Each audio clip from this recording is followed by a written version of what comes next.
Hello student, कैसे हैं आप लोग। आई होप अच्छे होंगे, एंजॉय कर रहे होंगे, पढ़ाई कर रहे होंगे। आज हम लोग स्टार्ट करते हैं magnetic field on the axis of the circular current loop. तो कॉपी पेन को निकालिए, नोट्स बनाना स्टार्ट कीजिए। ठीक है, myself doctor Arvind Pal, आपका अपना प्यारा सा चैनल फिजिक्स क्लासेस को लाइक करें, सब्सक्राइब करें, शेयर करें। चलिए पॉइंट पे आते हैं। मान लिया एक कोई हमारे पास सर्कुलर करंट लूप है। ठीक है, इस पॉइंट P पे, इस लूप के कारण जो पॉइंट P, यहां पे हमें मैग्नेटिक फील्ड डिटरमाइन करनी। मान लिया सपोज दैट इस लूप में I करंट इस डायरेक्शन में फ्लो हो रही है, ये करंट जो है वो इसमें फ्लो हो रही है। ठीक है, कोई दिक्कत नहीं होनी चाहिए। ये मान लिया इसका सेंटर है, सेंटर से जो डिस्टेंस है वो x है। कितनी डिस्टेंस है पॉइंट P की, वो x है। x डिस्टेंस पे कोई पॉइंट P है। ये सर्कुलर लूप है, इसकी रेडियस जो है वो कैपिटल R है। स्मॉल r कैपिटल R आप कुछ भी ले सकते हैं। ठीक है, तो इसमें क्या करें, हमने जो अभी तक स्टडी करी उसमें एलिमेंटल रिंग के कारण या एलिमेंटल जो भी वायर है उसके कारण मैग्नेटिक फील्ड हम कैलकुलेट कर सकते थे। तो हम क्या करें, इस रिंग को एलिमेंटल फॉर्म में बना ले, तोड़ ले। मान लिया ये डीएल कोई एलिमेंट की हम कोई एलिमेंटल रिंग एलिमेंट ले लेते हैं, डीएल एलिमेंट का कोई एलिमेंट ले लेते हैं यहां पर और यहां पे, इसके कारण। ठीक है, और मान लिया यहां से ये डीएल की जो डिस्टेंस है वो कितनी है, ये जो डिस्टेंस है डीएल, ये जो डिस्टेंस है वो आर है, तो यहां पर भी आर। ठीक है, इतनी बात समझ में आ गई। अब हमें क्या करना है, मान लिया ये जो एंगल बनाता है वो थीटा बनाता है, ये भी एंगल बनाता है, ये एंगल थीटा बनाता है। इतनी बात समझ में आ गई। अच्छा, as we know that dl and r vector are perpendicular to each other. ठीक है, dl and r perpendicular to each other।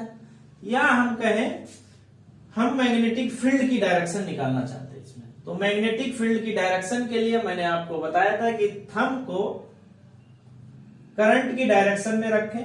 Thumb को हमने करंट की डायरेक्शन रखा तो मैग्नेटिक फील्ड की डायरेक्शन इधर कहीं बता रहा, इधर डायरेक्शन, इधर डायरेक्शन बता रहा। तो मान लिया मैग्नेटिक फील्ड की जो डायरेक्शन है वो ए है, कितनी है, डी। ठीक है, इधर इसके कारण क्या होगी, अब मैग्नेटिक करंट के लूप में इसमें थे, इसके कारण भी सिमिलरली इधर भी मान लेते हैं ये कितनी है, ये डी।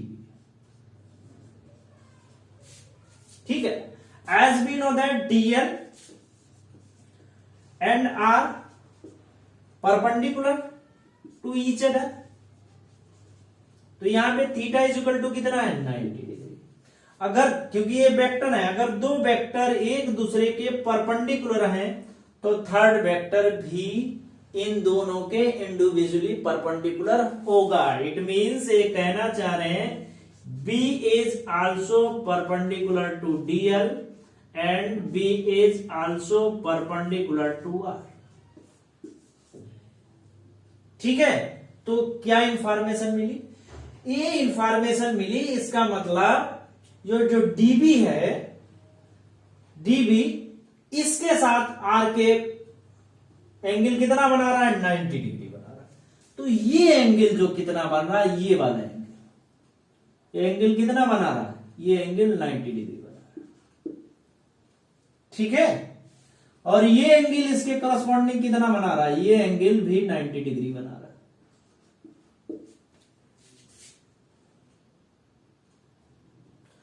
तो ये एंगल कितना हो गया, ये बीच वाला एंगल, ये टोटल 90 हुआ, यहां से लेके डीएल से लेके ये डीबी तक, आर और डीबी के बीच में एंगल कितना है, 90 डिग्री। ठीक है, तो ये कितना बचा, ये वाला एंगल। अगर हम बात करें इस एंगल की, किस एंगल की, इस एंगल से, तो ये एंगल कितना हो जाएगा, 90 माइनस 2 थीटा। सेम फंडामेंटल ऊपर लगेगा। ठीक है, ये 90 हुआ। तो अगर हम इस एंगल की बात करें, इस एंगल की, ये तो ये भी कितना हो जाएगा 90 माइनस 2 थीटा। ठीक है भाई, और इसको हम क्या करें, मिला देते हैं। तो ये एंगल कितना होगा, ये वाला एंगल, ये और ये एंगल, ये एंगल मान लेते हैं एक्स। फिर से एक बार समझ लो, ये एंगल थीटा, ये एंगल थीटा है, ये डी आर और जो मैग्नेटिक फील्ड है एक दूसरे के परपेंडिकुलर है। तो डी आर और बी के बीच में एंगल कितना है 90, और ये थीटा, तो रिमेनिंग एंगल, ये छोटा सा एंगल, ये कितना हुआ 90 माइनस 2 थीटा।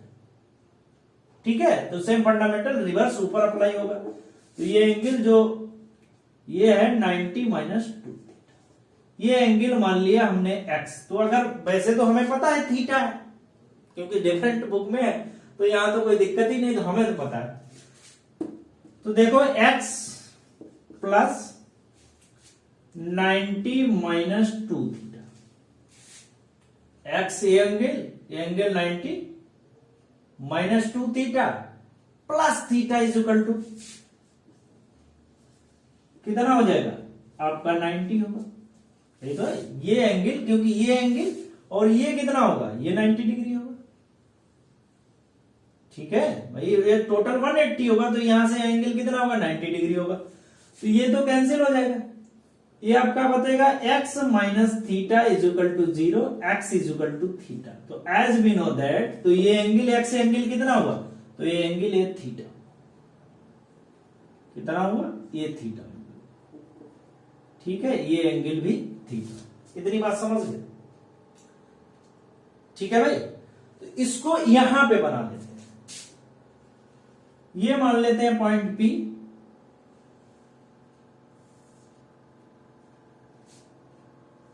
आराम से बनाते हैं, कोई दिक्कत नहीं है। ठीक है, ये एंगल कितना बना रहा है, ये आपका डीबी है,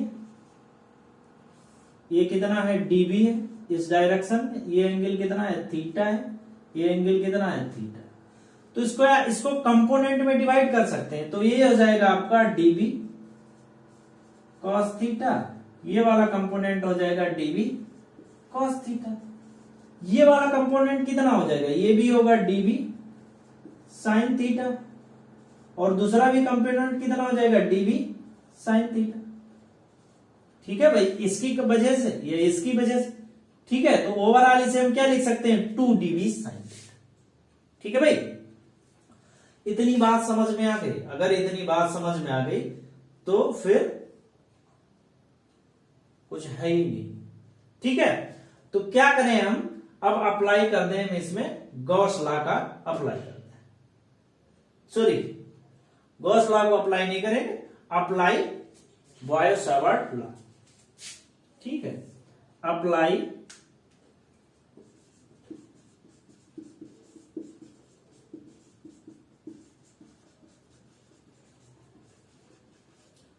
तो dB इज इक्वल टू कितना होता है, mu 0 upon 4 pi I DL sine theta over R square.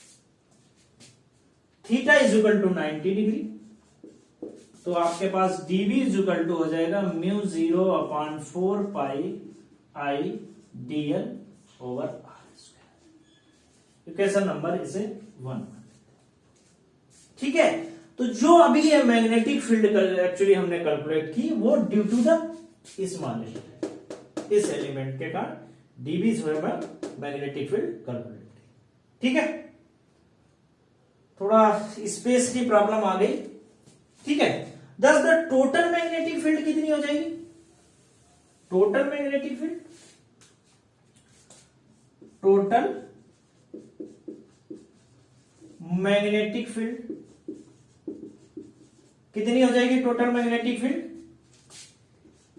B total is equal to, आप इंटीग्रेशन कर दो किसका, डीबी का। ठीक है, तो डीबी की वैल्यू कितनी हो जाएगी, हो जाएगी म्यू 0 डीबी के साथ में क्या और कुछ होगा? बिल्कुल होगा, क्योंकि साइन थीटा का कंपोनेंट होगा। कॉस थीटा एक दूसरे को कैंसिल करेंगे, क्योंकि हम यहां से ले रहे हैं, या तो टोटल लिंक ले तो 2db ले सकते हैं, बट हम इंटीग्रेशन कर रहे हैं तो आप पोर्शन को ले लेते हैं, हो जाएगा db साइन थीटा, क्योंकि कॉस थीटा का कंपोनेंट है वो डिवाइड हो जाएगा। ठीक है, साइन थीटा की वैल्यू यहां से कैलकुलेट कर सकते हैं। Sine theta is equal to क्या होता है? आर ओवर कितना हो जाएगा? Sine theta R over R, क्या हो जाएगा? R over R. ठीक है, तो जो भी कांस्टेंट है, mu naught constant, 4 pi constant, ये बाहर ले लीजिए। करंट भी आपकी कांस्टेंट है, आर स्क्वेयर, डिस्टेंस ये भी जो है वो कांस्टेंट है, रिंग की रेडियस वो भी कांस्टेंट है। क्या बचेगा आपके पास? डीएल बचेगा। ठीक है, इतनी बात समझ गए। अब हमें इसकी कोई रिक्वायरमेंट नहीं है, तो इसको हम मिटा दें।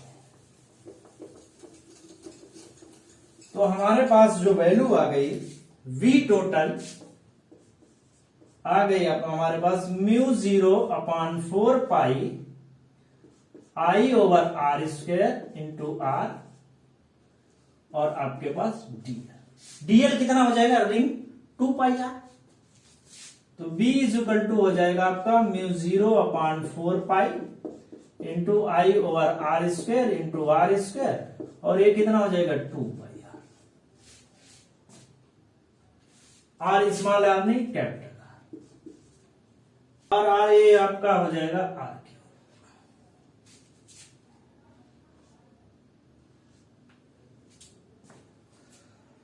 क्योंकि cos साइन थीटा की वैल्यू आर ओवर, तो आर क्यूब हो जाएगा, ये भी आपका आर क्यूब हो जाएगा, या 2 पाई आर हो जाएगा। 0/4 पाई और 2 पाई से 2 पाई ये कैंसिल हो जाएगा, तो आपके पास जो वैल्यू बचेगी b इज इक्वल टू हो जाएगा μ0/2 आर स्क्वायर ओवर आर। ठीक है, जो कि r इज इक्वल टू कितना हो जाएगा? R square plus x square, तो R cube is equal to कितना हो जाएगा? R square is equal to इतना हो जाएगा, R cube is equal to कितना हो जाएगा? R square plus x square की पावर कितना हो जाएगा? 3/2। ठीक है, आर क्यूब की वैल्यू आप यहां पुट कर दो, तो मैग्नेटिक फील्ड की वैल्यू कितनी हो जाएगी? तो मैग्नेटिक फील्ड की जो वैल्यू हो जाएगी b is equal to μ0/2 R cube over R square plus x square की पावर 3/2। ठीक है, ड्यू टू द ये समथिंग वैल्यू आ जाएगी। अच्छा, आई भी आएगा करंट यहां, तो ये आई भी होगा इंटू आई इंटू आई, तो हो जाएगा b is equal to μ0/2 I into R cube into R square plus something, ये आपकी वैल्यू जो है वो आ जाएगी। अब इसमें केस ले लेते हैं।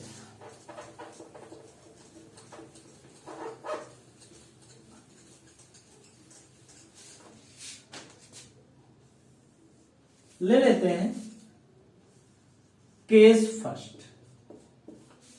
क्या केस फर्स्ट ले लेते हैं? x is equal to 0। x is equal to का मतलब 0 का मतलब हो गया एट सेंटर। तो at centre b is equal to कितना हो जाएगा? μ0/2 I into R cube, x 0 हो जाएगा, अपॉन कितना हो जाएगा आपका? ये आर क्यूब हो जाएगा, ये आर क्यूब हो जाएगा, हो जाएगा आपका μ0/2 आई ओवर आर, ये वैल्यू हो जाएगी आपके पास। केस सेकेंड में x is very very greater than R, x है वो r से बहुत ज्यादा बड़ा है, तो b इज इक्वल टू कितना हो जाएगा? μ0/2 तो r को रिमूव कर देते हैं, i इंटू आर स्क्वायर, और ये कितना बचेगा, एक्स स्क्वायर, बहुत x is very greater than R, upon कितना हो जाएगा एक्स। ठीक है, केस सेकेंड केस थर्ड ले सकते हैं, a is equal to x, A है वो x के बराबर है, तो यहां पे पुट कर दो तो हो जाएगा b is equal to mu naught over 2 i into R square upon, ये हो जाएगा, यहां रखोगे तो नहीं sorry, r is equal to x, ये तो है ही नहीं, r is equal to x, तो r is equal to x में रखोगे तो हो जाएगा 2r स्क्वायर पावर 3/2। तो कितनी हो जाएगी वैल्यू, ये हो जाएगी आपकी वैल्यू म्यू नॉट अपॉन 2 की पावर ओवर आर स्क्वायर। ठीक है, तो इस डेरिवेशन को नोट करो, और उसके बाद में हम लोग 2 न्यूमेरिकल प्रॉब्लम छोटी छोटी सॉल्व करेंगे। ठीक है, तो इसको नोट करिए। आइए पहली न्यूमेरिकल प्रॉब्लम को देखते हैं और उसको सॉल्व करते हैं। कह रहा है कि the magnetic field due the circular carrying loop of radius 3 centimetre, इसमें रेडियस गिवन है 3 सेंटीमीटर, मतलब जो कैपिटल आर की वैल्यू है कितनी है, 3 सेंटीमीटर। ठीक है, at a point on the axis at a distance, distance का मतलब एक्स, एक्स की यहां पर वैल्यू है 4 centimetre, from the centre is 4 centimetre from the centre is इतना, ये वैल्यू आपकी दे रखी है। किसकी वैल्यू दे रखी है आपके, बी एक्सियल की value, point at the axis at the distance 4 centimetre from the centre is, magnetic field की आपकी वैल्यू गिवन है। तो बी एक्सियल की वैल्यू आपके पास दी है, बी एक्सियल की वैल्यू दी है आपके पास 54 इतना। What will the value at the centre of the loop, centre of loop पे आपको वैल्यू वैसे तो डायरेक्ट निकाल सकते हैं, बट यहां करंट तो पता ही नहीं, मैं सेंटर ऑफ लूप में mu naught over 2 I over R, ये फार्मूला होता है, आर गिवन है हमारे पास, बट हमें करंट नहीं पता है। तो करंट नहीं पता है तो इसलिए हमें बी एक्सियल की वैल्यू यूज करनी पड़ रही है और बी सेंटर की वैल्यू यूज करनी पड़ रही है। तो हम क्या लिख सकते हैं यहां पे, B axial over B centre, तो बी एक्सियल की value mu naught I R square over 2 R square plus x square की पावर 3/2, और कितना हुआ ये आपका R 2r upon mu naught. तो म्यू नॉट आई कैंसिल हो गया, 2 से 2 कैंसिल हो गया, तो आपका बचेगा R cube over R square plus x square की पावर 3/2। ठीक है, इतनी बात समझ गए कि नहीं। आर डिस्टेंस कितनी है 3, तो 3 का क्यूब अपान आर, ये 3 का स्क्वायर मतलब 9 हुआ, और 4 का स्क्वायर कितना हुआ, एक्स है तो ये हुआ 6, 16 की पावर 3/2। तो B axial over B centre जो वैल्यू हमारे पास आ जाएगी, कितनी आ जाएगी 9 ओवर, ये कितना हुआ 25 की पावर 3/2, ये हुआ 9 ओवर, कितना हो गया भाई, कैंसिल करो, ये 5 का स्क्वायर हो जाएगा ना, कैंसिल हो जाएगा 125, 120। तो क्या आपके पास बी सेंटर की वैल्यू नहीं पता हो सकती है, तो वी सेंटर की वैल्यू आप कैलकुलेट करके बताइए। तो B centre is equal to हमारे पास कितनी वैल्यू हो जाएगी 125 एक्सियल ओवर 9, तो 125 इंटू वी एक्सियल ओवर 9। ठीक है, इसकी वैल्यू आप जो भी है 125 ओवर 9 और कितना, ये आपका 54, जो भी वैल्यू आएगी ये आपका आंसर। ठीक है, तो कितना आ जाएगा 554 आना चाहिए, मुझे नहीं मालूम, जो भी आपका ये 250 जो भी है वो इतनी आनी चाहिए। ये 3 का क्यूब 9 मीन्स ये 27 हो जाएगा, ये 27 हो जाएगा, ये 27 हो जाएगा, क्योंकि ये क्यूब है तो ये 27 हो जाएगा, 27 हो जाएगा, ये 250 हो जाएगा। ठीक है, ये आपका हो जाएगा पहली न्यूमेरिकल प्रॉब्लम। दूसरी न्यूमेरिकल प्रॉब्लम में कह रहा है तो ये वाली प्रॉब्लम जो है वो सॉल्व हो गई। तो ये प्रॉब्लम सॉल्व हो गई तो इस प्रॉब्लम का ये सोल्यूशन भी मिटा देते हैं। सेकंड वाले में क्या कह रहे हैं, पढ़िए बताइए और इसको सॉल्व करिए। सेकंड वाले में कह रहे हैं, जहां तक मुझे समझ में आ रहा है कि कह रहे हैं कि the distance from the centre of coil on the axis of the loop, R distance की कोई कॉइल है, the distance from the centre of the coil on the axis of the loop और axis of the coil where the magnetic induction is 1/8 of the, तो B axial जो समझ में आ रहा है वो कितना है, 1/8 of D centre.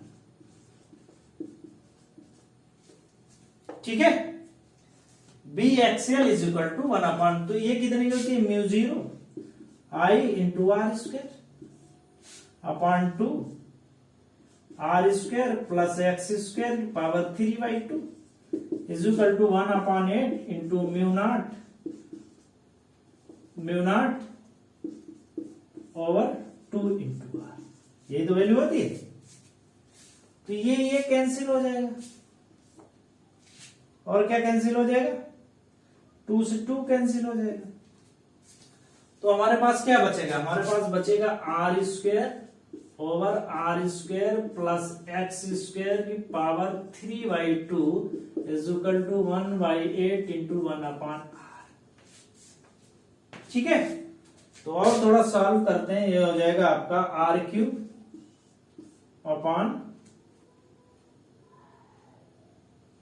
Cube is equal to हो जाएगा, R cube is equal to 1/8 into R square plus x square की पावर 3/2। तो आर इज इक्वल टू कितना हो जाएगा, या हम कहें R square plus x square की power 3/2 is equal to 8r। ठीक है, तो भाई कितना हो जाएगा, ये R square plus x square is equal to हो जाएगा 4r स्क्वायर।